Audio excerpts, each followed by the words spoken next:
Welcome दोस्तों, welcome back to my channel. Welcome to DJ D codes, आपका tuition वाला भैया। नमस्कार। आज का टॉपिक है लॉजिस्टिक्स एफिशिएंसी पैरामीटर्स। आज हम लोग उन पैरामीटर्स को देखेंगे जो डिफाइन करता है कि weather a logistics process is functioning properly और नॉट। तो चलिए सीधा देख लेते हैं क्या क्या है वो पैरामीटर्स। पहला है डिस्पैच कंप्लायंस, दूसरा है कस्टमर सेटिस्फैक्शन लेवल, तीसरा है टोटल लॉजिस्टिक्स कॉस्ट, चौथा है व्हीकल परफॉर्मेंस। व्हीकल परफॉर्मेंस में बहुत सारा अलग अलग फैक्टर्स आता है, वो इन डिटेल्स में अभी हम लोग डिस्कस करेंगे। और पांचवा है सेफ्टी। सो दोस्तों, अलग अलग कंपनी का अलग अलग विजन रहता है, मिशन रहता है, मतलब अलग अलग ऑब्जेक्टिव या गोल रहता है कंपनीज का। So based on those goals and objectives हर एक कंपनी अपना टारगेट सेट करता है, मतलब अलग अलग डिपार्टमेंट के लिए अलग अलग टारगेट सेट करता है। जैसे कि फाइनेंशियल कुछ टारगेट सेट करता है, सेल्स टारगेट सेट करता है, वैसे ही लॉजिस्टिक्स फंक्शन के लिए कुछ टारगेट सेट किया रहता है। सो उन टारगेटों को अचीव करने के लिए कुछ एरियाज में परफॉर्म करना पड़ता है। सो आज हम लोग उन एरियाज को ही डिस्कस करेंगे। सो दोस्तों, ये पैरामीटर्स डिफाइन करता है कि एक लॉजिस्टिक्स प्रोसेस एफिशिएंटली परफॉर्म कर रहा है कि नहीं। तो चलिए हम लोग अभी अपना पहला पैरामीटर के ऊपर डिस्कशन स्टार्ट करते हैं। पहला पैरामीटर है डिस्पैच कंप्लायंस। जैसे कि आप लोग जानते हैं कि हर एक ऑर्गेनाइजेशन में अपना गोल्स अचीव करने के लिए एक सेल्स टारगेट दिया जाता है।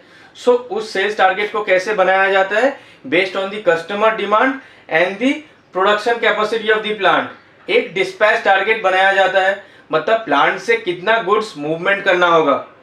सो वो आपका टारगेट बन गया। उसके अगेंस्ट में एक्चुअली कितना डिस्पैच कर पाता है ये डिफाइन करता है कि डिस्पैच कंप्लायंस कितना है, मतलब actual dispatch divide by the target dispatch into 100%।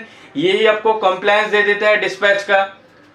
सो अगर डिस्पैच कंप्लायंस 100 या 100 से ज्यादा होता है, उसका मतलब ये है कि डिस्पैच एरिया में लॉजिस्टिक्स एकदम एफिशिएंटली परफॉर्म कर रहा है। अभी सेकेंड पैरामीटर के ऊपर डिस्कशन करेंगे, कस्टमर सेटिस्फैक्शन लेवल।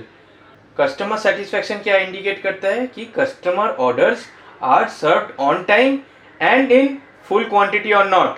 कोई कस्टमर अपना ऑर्डर देता है प्लांट या वेयरहाउस में, वो ऑर्डर टाइमली डिस्पैच हो रहा है कि नहीं और इन एग्जैक्ट क्वांटिटी डिस्पैच हो रही है कि नहीं, इसके ऊपर ही निर्भर करेगा कि कस्टमर सेटिस्फैक्शन के लेवल क्या है।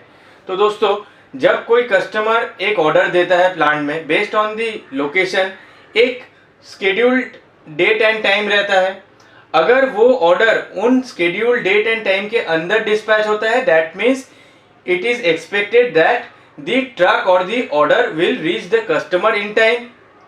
सो यही एक मेजरमेंट पैरामीटर है दोस्तों, जो बहुत सारा कंपनी यूज करता है to track its customer satisfaction level, both in terms of time and in quantity. So दोस्तों, अगर कस्टमर सेटिस्फैक्शन लेवल 100 या 100 के आसपास है, that means customer satisfaction level पे एक लॉजिस्टिक्स फंक्शन एफिशिएंटली काम कर रहा है। सो दोस्तों, चलिए अभी हम लोग अपना तीसरा टॉपिक के ऊपर डिस्कशन करते हैं, that is total logistics cost और TLC। अभी टोटल लॉजिस्टिक्स कॉस्ट क्या है वो देख लेते हैं। Total logistics cost can be defined as the total cost involved in entire logistics operations of any product. It will include transportation costs, warehousing cost as well as the handling cost. So दोस्तों, जो total logistics operation होता है ना, logistics operation में क्या होता है, raw material procurement से लेके फिनिश गुड्स को कस्टमर के पास पहुंचाने तक जो एंटायर लॉजिस्टिक्स ऑपरेशन होता है, from the movement of goods, warehousing, handling, in सब ऑपरेशंस मिला के जो लॉजिस्टिक्स एक्सपेंडिचर होता है उसी को टोटल लॉजिस्टिक्स कॉस्ट कहा जाता है। सो दोस्तों, जैसे कि आप जानते हैं कि हर एक ऑर्गेनाइजेशन का एक ऑब्जेक्टिव रहता है, उन ऑब्जेक्टिव को फुलफिल करने के लिए अलग अलग टारगेट रहता है, पर ये टारगेट के पीछे भी एक बजट रहता है, मतलब हर टारगेट को फुलफिल करने के लिए भी एक बजट असाइन किया जाता है। सो आप अगर लॉजिस्टिक्स का बात करेंगे, सो लॉजिस्टिक्स ऑपरेशन के लिए भी एक पर्टिकुलर बजट फिक्स किया जाता है, मतलब एक टोटल एक्सपेंडिचर फिक्स किया जाता है। तो if a logistics process is efficient और not in terms of total cost, ये देखने के लिए आप क्या करेंगे, जो बजट एलोकेटेड था और एक्चुअली जो एक्सपेंडिचर हो रहा है लॉजिस्टिक्स ऑपरेशन के पीछे, वो कंपेयर करना चाहिए। अगर बजट के अंदर ही आपका लॉजिस्टिक्स एक्सपेंडिचर है, सो इसका मतलब क्या है, आप टीएलसी एस्पेक्ट में अच्छा परफॉर्म कर रहे हैं। तो अगर बजट से टोटल लॉजिस्टिक्स कॉस्ट ज्यादा होता है, इसका मतलब है आपका लॉजिस्टिक्स प्रोसेस एफिशिएंट नहीं है। कोई भी कारण हो सकता है टीएलसी बढ़ने के लिए। जहां डिस्पैच एक्चुअली करना चाहिए वहां डिस्पैच नहीं हो रहा है, मतलब लो टीएलसी एरिया में डिस्पैच नहीं हो रहा है लेकिन हाई टीएलसी एरिया में डिस्पैच हो रहा है। ट्रक का जो फ्रेट है वो आप जितना देना चाहिए उससे ज्यादा दे रहे हैं। प्राइमरी फ्रेट हो सकता है, सेकेंडरी फ्रेट हो सकता है, वेयरहाउसिंग हो सकता है। मतलब लॉजिस्टिक्स ऑपरेशन में बहुत सारे एरिया में अलग अलग फैक्टर होता है। उन फैक्टरों में आप कॉस्ट कंट्रोल कर नहीं पा रहे, इसके लिए टोटल लॉजिस्टिक्स कॉस्ट बढ़ जा रहा है। सो इसको कंट्रोल करना is very important because it defines whether your logistics process is performing efficiently और नॉट। तो दोस्तों चलिए अभी हम लोग अपना चौथा पॉइंट के ऊपर डिस्कशन करेंगे, दैट इज व्हीकल परफॉर्मेंस। दोस्तों जैसे कि हम लोग ने देखा था कि customer satisfaction level is a very vital parameter that defines weather a logistics process is efficient और नॉट। वैसे ही वेंडर परफॉर्मेंस या व्हीकल परफॉर्मेंस या ड्राइवर परफॉर्मेंस भी दोस्तों बहुत ही इंपॉर्टेंट एस्पेक्ट है। ये सब भी इम्पैक्ट करता है कि एक लॉजिस्टिक्स प्रोसेस एफिशिएंटली काम करेगा कि नहीं। सो दोस्तों अभी चलिए व्हीकल परफॉर्मेंस के बारे में बात करते हैं। व्हीकल परफॉर्मेंस में क्या क्या पॉइंट आता है, टीएटी मतलब turn around time, trips per month, net fleet addition in the vehicle circuit and percentage of dedicated fleets. So दोस्तों चलिए टीएटी के बारे में बात करते हैं। टीएटी क्या है, ट्रक टर्न अराउंड टाइम। मतलब एक ट्रक प्लांट के अंदर लोडिंग करने जाता है, उसके बाद लोडिंग करता है, उसके बाद जर्नी टाइम लगता है और कस्टमर के पास अनलोड करके वापस प्लांट में आता है। So from one planting to another planting, इसके बीच में जो टाइम होता है ना, वही आपका टीएटी है। अगर इन प्रोसेसों में कोई बॉटलनेक्स है, मतलब कोई प्रॉब्लम है प्रोसेस के अंदर, ये क्या हो सकता है, प्लांट के अंदर लोडिंग फैसिलिटी में प्रॉब्लम हो सकता है, प्लांट के अंदर वे ब्रिज में प्रॉब्लम हो सकता है, या जर्नी में कुछ प्रॉब्लम हो सकता है, या ड्राइवर इनएफिशिएंट है ये भी हो सकता है, या कस्टमर के पास भी अनलोडिंग डिले हो सकता है। सो इन प्रॉब्लमों के लिए टीएटी आपका बढ़ जाएगा। अभी टीएटी बढ़ जाएगा तो क्या होगा, ट्रक का ट्रिप्स पर मंथ घट जाएगा। मतलब आप ये बोल सकते हैं कि ट्रक्स का ओवरऑल एफिशिएंसी घट जाएगा। अगर ट्रक्स का टोटल ओवरऑल एफिशिएंसी घट गया तो ट्रक्स कम प्रॉफिट अर्न करेगा। अभी ट्रक कम प्रॉफिट अर्न करेगा तो ट्रांसपोर्टर लोग थोड़ा कम प्रॉफिट होगा या लॉस होगा। सो उन लॉस को रिकवर करने के लिए क्या करेगा, ट्रांसपोर्टर डिमांड करेगा to increase the freight, and freight अगर इंक्रीज हुआ तो लॉजिस्टिक्स कॉस्ट बढ़ जाएगा। सो आपका तीसरा पॉइंट जो था टीएलसी, वो एक्सीड कर जाएगा। सो आप देखे हैं टीएटी बढ़ जाने से पूरा ओवरऑल सिस्टम ही बिगड़ जाता है। So TAT is a very important parameter and it should be controlled. अभी देखेंगे ट्रिप्स पर मंथ। सो जैसे कि हम लोग ने डिस्कस किया कि एक डिस्पैच टारगेट रहता है।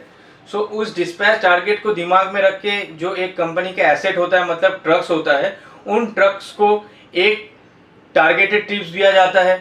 मतलब अगर वो ट्रक्स टारगेटेड ट्रिप अचीव करता है तो ही ना डिस्पैच टारगेट अचीव होगा। अगर वो ट्रक्स टारगेटेड ट्रिप अचीव नहीं करता है तो इसका मतलब क्या है, डिस्पैच टारगेट अचीव नहीं होगा। अगर टीएटी बढ़ जाए तो number of trips per month घट जाएगा, मतलब ट्रक्स का एफिशिएंसी घट जाएगा।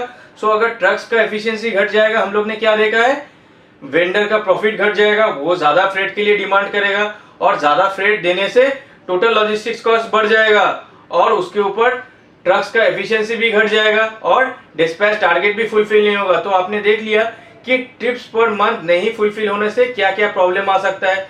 अभी देखेंगे net fleet addition. Net fleet addition मतलब क्या है, अगर मान लीजिए कोई कारण से ड्राइवर्स लोग या ट्रकर्स लोग डिससेटिस्फाइड है फ्रॉम द प्लांट, कोई भी रीजन हो सकता है, सो फ्लीट दूसरा जगह चला जाएगा, ये हो सकता है। या उल्टा भी हो सकता है कि अगर कोई वेंडर या कोई ट्रक बहुत सेटिस्फाइड है लोडिंग फैसिलिटी या अनलोडिंग फैसिलिटी से, तब क्या होगा, तब और ट्रक्स आते रहेगा। सो नेट एडिशन क्या है, total truck addition minus total truck detachment. ये जो है ये आपको नेट फ्लीट एडिशन बोल देगा। अगर नेट फ्लीट एडिशन होता है इसका मतलब it is a positive impact, और अगर फ्लीट घट जाता है so it is a negative impact. तो आपका डिस्पैच टारगेट फुलफिल नहीं होगा अगर फ्लीट घट जाए तो। सो इसको मेंटेन करना इज वेरी इंपॉर्टेंट। सो आप देख लिए कि कैसे टीएटी और trips per month as well as net fleet addition impact करेगा vehicle performance as well as the overall targets of the company. अभी देखेंगे परसेंटेज ऑफ डेडिकेटेड फ्लीट्स। अभी दोस्तों डेडिकेटेड फ्लीट और मार्केट फ्लीट क्या है? डेडिकेटेड फ्लीट है मतलब है कोई एक ट्रक कोई पर्टिकुलर कंपनी के लिए एक्सक्लूसिवली लोडिंग करता है, मतलब वो ट्रक प्लांट से लोडिंग करता है या वेयरहाउस से लोडिंग करता है, फिर कस्टमर के पास अनलोडिंग करता है एंड वापस एम्प्टी गाड़ी प्लांट में आ जाता है। इन ट्रक्स का टीएटी बहुत कम होता है compare to market trucks. Market trucks में क्या होता है? मार्केट ट्रक कोई एक प्लांट और वेयरहाउस से लोडिंग करता है, कस्टमर के पास अनलोडिंग करता है और वापस वहां से वो in search of other loads वो दूसरा जगह जाता है, दूसरा जगह लोड लेने जाता है। लोड लेके ही वापस वो फिर आता है उस प्लांट के एरिया में और वहां खाली करके फिर वो उस प्लांट में जाता है लोडिंग करने वापस। सो इसका टीएटी इवेंचुअली ज्यादा है। तो जितना आपके पास डेडिकेटेड फ्लीट है इतना मतलब क्या है? आपके पास गारंटीड क्वांटिटी है। सो जितना ज्यादा डेडिकेटेड फ्लीट होगा उतना ही ज्यादा आपका एसेट होगा, तो वो एसेट आपको एक गारंटीड क्वांटिटी अश्योर करेगा। तो दोस्तों आपने देख लिया कि व्हीकल परफॉर्मेंस कैसे इफेक्ट करता है लॉजिस्टिक्स एफिशिएंसी के ऊपर। चलिए अभी हम लोग अपना fifth parameter that is safety के ऊपर डिस्कशन स्टार्ट करते हैं। सो दोस्तों when you are talking about logistics, safety is the one of the most vital parameters, क्योंकि लॉजिस्टिक्स डील करता है movement of the goods from the source to the destination. ठीक है, सो मूवमेंट होता है थ्रू ट्रक्स, ठीक है, drivers involve रहता है, ऑपरेटर्स इन्वॉल्व रहता है। सो सेफ्टी का हैजर्ड्स या chances of accidents are very high. So for a logistics process to be efficient, safety measures and control should be strong so that number of accidents, number of safety violations are minimized. You can say it should be nil. So दोस्तों safety में क्या क्या aspect cover किया जाता है? Driver documents, vehicle condition, vehicle documents, ये सब all correctly into places है। इसके साथ continuous awareness sessions to the drivers, continuous training programs given on road signages and traffic rules so that your safety culture is enhanced.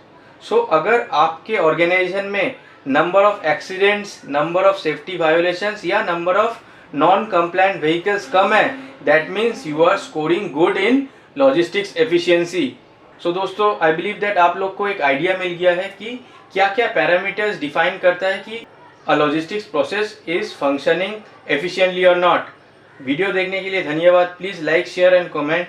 Please subscribe to my channel and please follow me on Instagram and Facebook for some extra content. Till then, bye, take care and thank you.